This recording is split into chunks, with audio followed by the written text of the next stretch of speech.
Hello students, welcome to science delight. Science delight में last class में हमने कहाँ तक किया था, सेपरेशन टेक्निक्स चल रही थी हमारी और उसमें हम बहुत हद तक कंप्लीट कर चुके थे। सेपरेशन टेक्निक में हमने सबसे पहले देखो वेरियस सेपरेशन टेक्निक्स की थी, तो उसमें सबसे पहले के करके उनके डिस्कशन करते हैं। सबसे पहले हमने इवेपोरेशन किया था, ठीक है, जिसको हमने वेपराइजेशन भी कहा। सेकेंड हमने क्या कहा था, जिसमें हमने क्या किया था, क्रोमेटोग्राफी भी थी, एक क्रोमेटोग्राफी थी। इसके अलावा थर्ड क्या था, सेंट्रीफ्यूगेशन भी था, एक सेंट्रीफ्यूगेशन, राइट। फोर्थ क्या थी हमारे पास यहाँ पर, इसके अलावा क्या थी, डिस्टिलेशन थी। डिस्टिलेशन, जो सिंपल डिस्टिलेशन की बात की थी, जिसमें जो टेम्परेचर डिफरेंस था वो कितना होना चाहिए था, greater than 50 degree Celsius, right. फिर सेकंड, थर्ड, फिफ्थ में क्या था, फ्रैक्शनल डिस्टिलेशन में हमने क्या किया था, हमने कहा था कि जो टेम्परेचर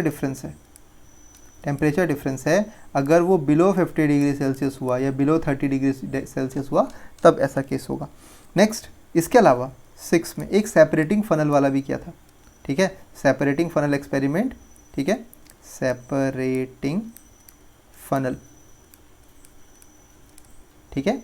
यहाँ पर क्रोमेटोग्राफी कलर के बेसिस पे था, यहाँ पर ये बॉइलिंग पॉइंट के बेसिस पे था, सेंट्रीफ्यूगल फोर्स के बेसिस पे, तो फोर्स ऑफ सेंट्रीफ्यूगल इस बेसिस पे था, ठीक है। ये दोनों किसके लिए थे, मिसिबल लिक्विड के लिए थे, और ये वाले जो पार्ट था वो क्या था, इममिसिबल लिक्विड के लिए था, करेक्ट, ठीक है। अब देखो यहाँ पर नेक्स्ट हमारे पास आता है सेवेंथ, एक टेक्निक आती है जिसे हम बात करते हैं क्रिस्टलाइजेशन बोलते हैं। क्रिस्टलाइजेशन, जैसे मैंने आपको बताया था ना कि सॉल्ट और वाटर आपने मिक्स किया, कोई प्रॉब्लम नहीं, सब सही चलेगा, आपको इजीली सॉल्ट्स के क्रिस्टल्स मिल जाएंगे इवेपोरेशन करके, क्योंकि सॉल्ट का बॉइलिंग पॉइंट होता है ज़्यादा, ठीक है, या मेल्टिंग पॉइंट होता है बहुत ज़्यादा। लेकिन अगर वहीं शुगर के केस में अगर आप ऐसे करोगे, ठीक है, आपने क्या किया, शुगर ली और शुगर को पानी में डाला, डिज़ोल्व हो जाएगी इजीली, लेकिन आप इसको इवेपोरेशन से दोबारा रीगेन नहीं कर सकते, पॉसिबल ही नहीं। क्यों नहीं है पॉसिबल, शुगर मेल्ट हो जाती है, वो काली पड़ जाती है, ठीक है, तो वो इससे प्रोसेस से वापस नहीं आ पाएगी, इवेपोरेशन से वापस नहीं आ पाएगी। तो उसके लिए हमें कौन सी मेथड करना पड़ता है, क्रिस्टलाइजेशन मेथड करना पड़ता है, क्रिस्टल्स बनाने। शुगर का फॉर्मेशन भी क्रिस्टलाइजेशन प्रोसेस से ही होता है, ठीक है। तो क्रिस्टलाइजेशन प्रोसेस में हम क्या, कौन सी प्रोसेस है, it is the process in which what chemical is converted from a liquid solution into solid crystal। आपने क्रिस्टल्स किस के देखे हैं, ठीक है, CuSO4 के क्रिस्टल्स देखे होंगे। कॉपर सल्फेटिक क्रिस्टल कैसे कलर के होते हैं, ब्लू कलर के होते हैं, ठीक है। FeSO4 के देखे होंगे, FeSO4 कैसे होते हैं, ग्रीन कलर के होते हैं, है ना। तो ये वाले जो आपने क्रिस्टल्स देखे होंगे, डिफरेंट टाइप के क्रिस्टल्स होते हैं। शुगर के देखे होंगे, शुगर के आपने ब्राउन क्रिस्टल भी देखे होंगे और जो वाइट कलर के क्रिस्टल होते हैं वो भी देखे होंगे, ठीक है। तो ऐसे डिफरेंट टाइप्स के क्रिस्टल्स हैं, तो उन्हीं की बात करते हैं। Separation of pure copper sulphate from impure sample, ये भी क्रिस्टलाइजेशन की मदद से ही होता है, क्रिस्टल्स अलग ही निकल आते हैं, ठीक है। जनरली जो क्रिस्टलाइजेशन प्रोसेस होती है वो इथेनॉल में भी की जाती है। क्यों, इथेनॉल उड़ जाती है, बचा रह जाता है सिर्फ और सिर्फ क्रिस्टल, ठीक है ना, ठीक है। तो क्रिस्टलाइजेशन प्रोसेस थोड़ा स्लो प्रोसेस है लेकिन हो जाती है इजीली। तो आपने क्या किया, ठीक है, ये है चाइना डिश, ठीक है, वाइट कलर की क्ले से बनी होती है जनरली वो, ठीक है, जो चाइनीज़ क्ले होती है ना उससे बनी रहती है, वाइट कलर की। इसका जो मेल्टिंग पॉइंट होता है वो अच्छा खासा होता है, जल्दी टूटती नहीं है, इसीलिए इसको डायरेक्ट हीट फ्लेम पे तो बहुत रेयर चांसेस होते हैं, इनको वाटर बाथ, सैंड बाथ ही दिया जाता है, ठीक है। जब भी आप यहाँ पर केमिस्ट्री लैब में जाओगे तो आपको ये दिखेगा वायर गॉज, ठीक है, आपको कुछ ऐसा दिखता है ये वायर गॉज, इसके बारे में भी देख लो ज़रा, ठीक है, ये वायर गॉज ऐसा होता है कुछ, ठीक है, इसको छन्नी मत बोलने शुरू कर देना भाई, वायर गॉज है, ठीक है। एक्चुअल में ऐसा ही होता है, स्क्वायर शेप होता है पूरा का पूरा, और इसके बीच में यहाँ पर, ठीक है, यहाँ पर वाइट कलर का एकदम, ठीक है, ऐसा एक पैच लगा रहता है, ठीक है, वाइट कलर का एक पैच लगा रहेगा, ठीक है, मेरे पास हाँ वाइट कलर है, ठीक है, तो वाइट कलर का ऐसा एक पैच लगा रहेगा, ठीक है, ऐसा एक वाइट कलर का पैच लगा रहता है। ये पैच, इसका भी अपना एक रोल होता है, ठीक है। ये पैच ऐसा लगेगा जैसे कागज़ का है, ठीक है, लेकिन ये कागज़ का नहीं होता, ये होता है एस्बेस्टॉस बोलते हैं इसको, एस्बेस्टॉस पेपर बोलते हैं। एस्बेस्टॉस पेपर का जो रोल होता है अगर आप देखा जाए ना, तो एस्बेस्टॉस ये फायर प्रूफ होता है, फायर प्रूफ। अगर पूछेंगे ना एस्बेस्टॉस का रोल कहाँ है, तो आपने देखा होगा जो फायर ब्रिगेड या फायरमैन होते हैं उनके कपड़ों में भी एस्बेस्टॉस की लेयर लगाई जाती है, ये जलती नहीं है जल्दी, ठीक है, इंपॉर्टेंट है। एस्बेस्टॉस पेपर होता है जो कि क्या करता है, डायरेक्ट हीट फ्लेम को बीकर के कांटेक्ट में आने से रोकता है। अगर डायरेक्ट हीट फ्लेम होगा तो बीकर काला पड़ सकता है, चटक सकता है, तो उसका एक रीज़न है ये, ठीक है। तो यहाँ से आपने क्या किया, देखो यहाँ पर आपको कॉपर सल्फेट, इसको हीट किया ना, तो कॉपर सल्फेट के आपको क्रिस्टल्स मिल जाएंगे। कॉपर सल्फेट के क्रिस्टल्स कैसे होते हैं, कॉपर सल्फेट के क्रिस्टल्स होते हैं कैसे, ब्लू कलर के होते हैं, ठीक है। यहाँ तक क्लियर है ना, आगे बढ़ें। चलो देखो, crystallization technique is better than simple evaporation. Simple evaporation से क्रिस्टलाइजेशन बहुत अच्छा होता है, इजी होता है, मैंने आपको पहले बता दिया था। क्यों, क्योंकि सम सॉलिड डिकम्पोज, जैसे शुगर होते हैं ना डिकम्पोज, और some like sugar may get charred, charred मतलब ब्लैकेंड हो जाती है, वो काला हो जाता है, ठीक है, ऑन हीटिंग टू ड्राइनेस, ठीक है, काली पड़ जाएगी, काली मतलब जल जाएगी, एक तरह से डिकम्पोज हो जाएगी। तो यहाँ पर देखो ये क्रिस्टलाइजेशन मेथड है, ठीक है, this is the method of crystal. कैसे फैल रहा है, देखो क्रिस्टल्स बन रहे हैं, ठीक है, मैं आपको फिर से दिखाता हूँ। देखो यहाँ पर ये क्रिस्टल्स कैसे बढ़ते हुए आ रहे हैं, देखो क्रिस्टल्स बन रहा है, ये इतना सा था, अब वो क्रिस्टल्स कितना फैल जाएगा, ठीक है, दिस विल स्प्रेड। एक क्रिस्टलाइजेशन प्रोसेस में क्रिस्टल का फॉर्मेशन होता है, ओके। हायर क्लासेस में आप जाओगे तो क्रिस्टल्स के फॉर्मेशन करने को आपको बहुत मिलेगी, अगर आपने केमिस्ट्री में आगे कुछ करते हो तो क्रिस्टलाइजेशन बनाने को मिल जाए, क्रिस्टल्स बनाने को मिल जाएंगे आपको, ठीक है, बहुत मज़ा आता है केमिस्ट्री एक्सपेरिमेंट्स में, राइट। अब देखो, सम impurities may be retained dissolved in the solution even after filtration or evaporation of these contaminate the soil। मान लो आपके पास सॉल्ट के साथ कोई, या सॉल्ट के साथ बोल दो या शुगर के साथ कोई ऐसा MgCl2 था, वो पानी में डिज़ोल्व ही रह गया। अब उसको कैसे सेपरेट करोगे MgCl2 और शुगर को, वेपराइजेशन भी नहीं कर सकते, तो उससे हम क्रिस्टलाइजेशन प्रोसेस से उस सॉल्ट को रिमूव कर सकते हैं और सिर्फ शुगर को ऑब्टेन कर सकते हैं। इवेपोरेशन में तो सॉल्ट तो वैसे भी रह जाएगा ना, ठीक है। आपने टैप वाटर लिया तो टैप वाटर में फ्लोराइड होता है, क्लोराइड होता है, ब्रोमाइड होता है, चीनी भी नमकीन होगी, अच्छा नहीं लगेगा ना। तो वही चीज़ है कि इसके इवेपोरेशन के, अगर आपसे पूछा जाए what are the advantages of crystallization from with respect to evaporation, तो ये आपके पास ये हो जाएगा, ठीक है। नेक्स्ट है प्यूरिफिकेशन ऑफ वाटर। नेक्स्ट क्या है, प्यूरिफिकेशन ऑफ वाटर। तो प्यूरिफिकेशन ऑफ वाटर में सबसे पहले आपके पास देखो एक रॉ मटेरियल है, देखो रॉ वाटर। रॉ वाटर मतलब बेसिकली वाटर के साथ बहुत सारे क्या हैं, डर्ट हो सकता है, वुड हो सकती है, लकड़ी भी हो सकती है ना। नदी में तो अगर नदी से निकाल रहे हो पानी, पॉन्ड से निकाल रहे हो तो बहुत चीज़ें हो सकती हैं, ठीक है, बैक्टीरियाज हो सकते हैं, ठीक है, साथ में क्या हो सकती है, ठीक है, सॉल्ट्स, एक्सेस सॉल्ट्स हो सकते हैं जो हमारी बॉडी के लिए अच्छे नहीं है, ठीक है। तो इसमें सबसे पहले क्या मिलाते हैं, कोआगुलेटर्स मिलाते हैं, कोआगुलेंट। ये ट्रीटमेंट ऑफ वाटर हो रहा है, ये क्या हो रहा है, ट्रीटमेंट ऑफ वाटर। जो हमारे घरों में वाटर आता है उसके ट्रीटमेंट की बात हो रही है।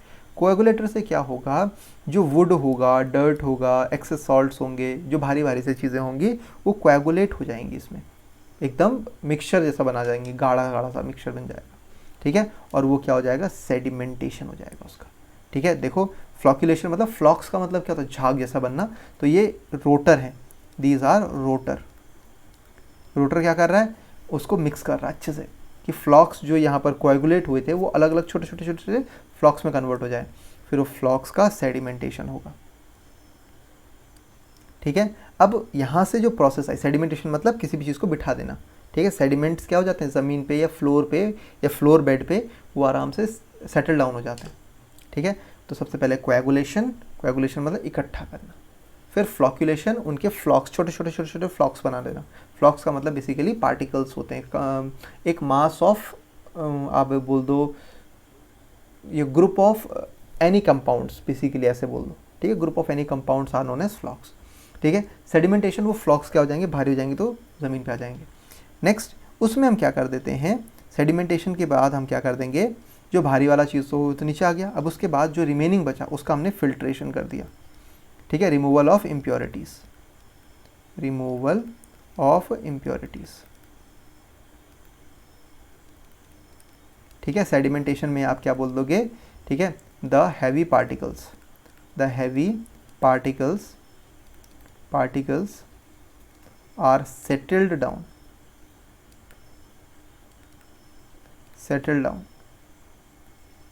राइट। फिर फ्लॉक्यूलेशन में फॉर्मेशन ऑफ फ्लॉक्स, फ्लॉक्स बोल दो या लेदर बोल दो, झाग जैसा बन जाता है, ठीक है। और कोएगुलेशन का मतलब टू एग्रीगेट, इकट्ठा करना द इम्प्योरिटीज़, ठीक है। ये सारी हो गई। अब यहाँ पर आपने फिल्टर कर दिया, ठीक है। फिल्टर करने के बाद यहाँ पर डिसइंफेक्टेंट्स डालेंगे। डिसइंफेक्टेंट्स में जनरली क्लोरीन होता है, ठीक है। क्लोरीन जो होती है वो डिसइंफेक्टेंट की तरह काम करता है, आप स्विमिंग पूल में देखा होगा वहाँ पे डालते हैं, ठीक है। और भी बहुत सारे केमिकल, ब्लीच हो सकता है, ब्लीच से तो खैर हार्म होता है हमारी बॉडी को, लेकिन क्लोरीन जनरली हमारी बॉडी में चल जाता है, ठीक है। तो क्लोरीन डाल सकते हैं। और भी बहुत सारे डिसइंफेक्टेंट होते हैं जो हमारी बॉडी के लिए नुकसानदायक ना हो लेकिन बैक्टीरिया को किल कर दें, ठीक है। फिर उसके बाद लास्ट जो वाटर को स्टोर किया, उसके बाद आपके घरों में डिस्ट्रीब्यूशन हुआ। तो स्टेप नंबर 1 कोएगुलेंट्स डाले, स्टेप नंबर 2 उसका कोएगुलेशन होने दिया, तीसरा फ्लॉक्यूलेशन किया, चौथा सेडिमेंटेशन किया, पांचवा फिल्ट्रेशन किया, छठवां स्टोरेज किया, उसके बाद डिस्ट्रीब्यूशन किया, सातवां लास्ट में डिस्ट्रीब्यूशन किया, ठीक है। पक्का ना, क्लियर हो गया इतना, पक्का। चलो आगे बढ़ते हैं। अब इसमें कुछ चेंजेस की बात हुई, यहाँ पर ट्रीटमेंट ख़त्म हो गया, ठीक है, घरों में डिस्ट्रीब्यूट हो जाता है पानी। तो उसके बाद अब देखो हम बात करते हैं जो जितनी भी हमने प्रोसेसेस की हैं मैटर में, जितनी भी हमने रिएक्शंस भी की हैं मैटर में, तो उसमें भी हमने बोला हेट्रोजेनस मिक्सचर है, होमोजेनस मिक्सचर है, लेकिन एक टर्म आती है फिज़िकल चेंज। फिज़िकल चेंज का मतलब ऐसी चेंज जो अपीयरेंस ऑफ अ सब्सटेंस में हो, बस सिर्फ जैसे H2O सॉलिड है और इसको आपने कन्वर्ट कर दिया H2O लिक्विड में, इससे क्या होता है, इसे हम क्या बोलते हैं, मेल्टिंग की प्रोसेस हमने फर्स्ट चैप्टर में देखी थी ना, मेल्टिंग हुई। तो यहाँ पर H2O सॉलिड H2O लिक्विड में कन्वर्ट हो गया ना, लेकिन यहाँ पर इसका फॉर्मूला तो सेम ही है, यानी केमिकल कंपोजिशन सेम रहेगी लेकिन उसकी अपीयरेंस बदल जाएगी। केमिकल कंपोजिशन सेम रहेगी, उसकी अपीयरेंस बदल जाएगी। मैं क्या करता हूँ, एक कागज़ लेता हूँ, उसको मोल्ड कर देता हूँ अच्छे से, ठीक है। जैसे मान लो ये जो चीज़ है इसको मैं ऐसे कर देता हूँ, इससे इसकी अपीयरेंस बदल जाती है, राइट, इससे इसकी अपीयरेंस बदल जाएगी, लेकिन ये है तो वही चीज़। फिर उसके बाद मैं उसको वापस से रिवर्स भी ले आऊँगा, वैसा का वैसा ये ऐसे हो जाएगा। तो वाटर को अगर आप ठंडा करोगे तो वापस से आइस बन जाएगी, आइस को गर्म करोगे वो लिक्विड यानी वाटर जो लिक्विड फॉर्म में वो बन जाएगा, या H2O को आप और गर्म कर दो वो गैस में वेपर्स में कन्वर्ट हो जाएगा, वैसा का वैसा ही है। सेम वैसे ही CO2 की बात करते हैं, ठीक है। लेकिन अगर मैं बोलूँ मैं कागज़ को जला दूँ, बर्न कर दूँ, तब क्या होगा, वो राख बन जाएगी, CO2 H2O निकल जाएगी, तब क्या होगा, उसको वापस से कागज़ बनाया नहीं जा सकता।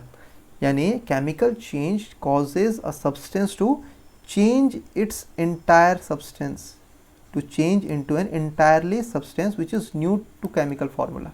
एग्जाम्पल देखो, CH4 है ना, अगर मैं इसको ऑक्सीजन की प्रेजेंस में हीट कर देता हूँ, जला देता हूँ, तो ये बन जाता है CO2 और H2O, एक एंटायरली नए फॉर्म्स बन गए, एक एंटायरली नए केमिकल कॉम्पोजिशंस बन गए।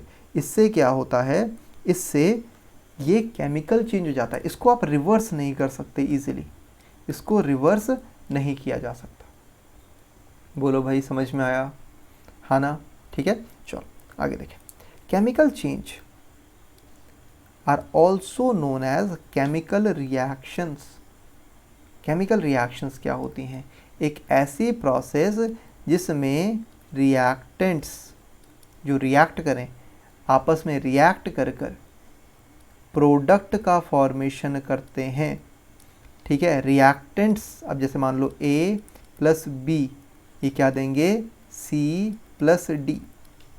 लेकिन अगर फिजिकल चेंज होता तो, अगर फिजिकल चेंज होता तो हम बोलते A solid gives A gas. मतलब फिजिकल, मतलब उसका केमिकल कॉम्बिनेशन वही है, मॉलिक्यूल वही है, बस उसकी क्या हुई है? फिजिकल अपीयरेंस बदल गई है। ठीक है, जैसे मान लो आप अभी ऐसे हो, नॉर्मल हो, पर्सन हो, ठीक है, छोटे थे, फिर थोड़ा बड़े हुए, इन्फेंट हुए, फिर थोड़ा सा और बड़े हुए, चाइल्डहुड टीनेज में आए, फिर थोड़ा और एडल्ट हो गए, फिर ओल्ड हो गए, आपकी अपीयरेंस बदलेगी। लेकिन बॉडी में ऐसा नहीं होगा कि छोटे थे तो पेट की जगह लीवर था, लीवर की जगह पेट, और बड़े हुए तो पेट अपनी जगह पे आ गया। ऐसा नहीं होता है ना, आपकी बॉडी में फिजिकल चेंजेस होते हैं। ठीक है, तो वही ये चीज़ बोल रहा है। और केमिकल चेंज मतलब अगर आपने प्लास्टिक सर्जरी करा दी, केमिकल चेंज है।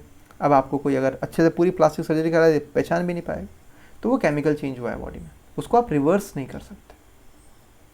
ठीक है, तो यहाँ पर A से B बना, लेकिन इन दोनों की प्रॉपर्टी क्या है? प्रॉपर्टी डिफरेंट है, और इन दोनों की भी प्रॉपर्टी क्या है?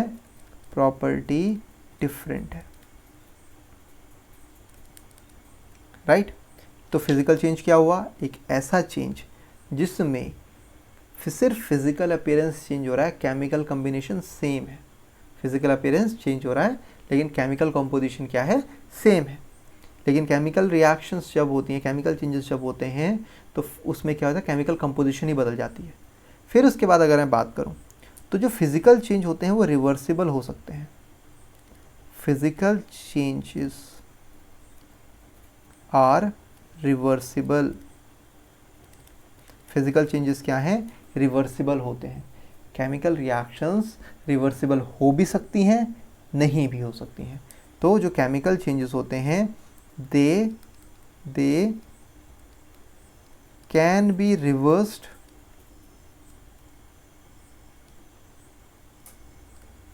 लेकिन मैंडेटरी नहीं है। बहुत सारी रिएक्शंस होती हैं इरिवर्सिबल, रिवर्सिबल, आगे बात करेंगे उसकी भी हम। ठीक है, तो यहाँ पर आपका ये वाला चैप्टर ख़त्म हो गया।